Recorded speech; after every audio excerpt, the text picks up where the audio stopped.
정부는 코로나19 사태에 따른 현재의 경제 상황을 비상시국으로 인식하고 가능한 모든 정책 수단을 동원하기로 했습니다. 내수와 투자 활성화 등 전방위적인 내용이 담긴 1차 경기 대책이 이달 말 발표됩니다. 보도에 오인석 기자입니다.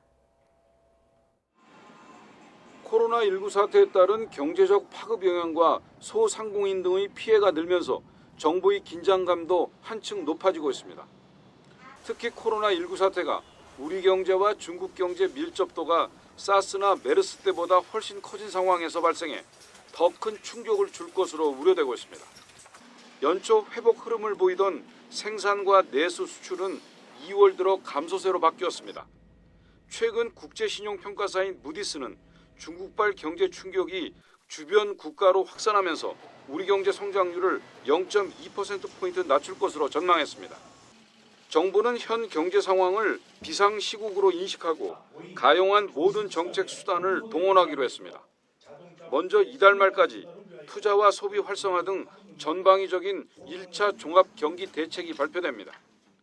중소기업과 소상공인 대상 특별금융지원, 소비 쿠폰, 구매 금액 환급 등 소비 활성화 대책 등이 담길 것으로 예상됩니다. 활용 가능한 모든 정책을 총동원하여 대책을 준비 중이며 이달 말 투자 소비 활성화 등 전방위적인 제1차 경기대책 패키지를 마련하여 발표할 계획으로 있습니다.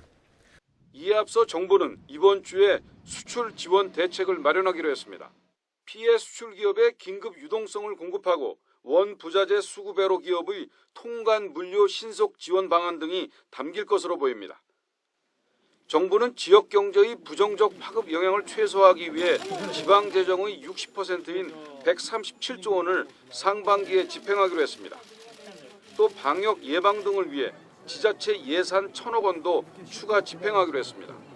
홍남기 경제부총리는 국민의 일상적인 소비 활동과 기업들의 적극적인 투자가 가장 강력한 효과를 발휘하는 경기 대책이라며 행사나 모임, 점심시간에 최대한 외부 식당을 이용해 줄 것을 당부했습니다. YTN 오인석입니다.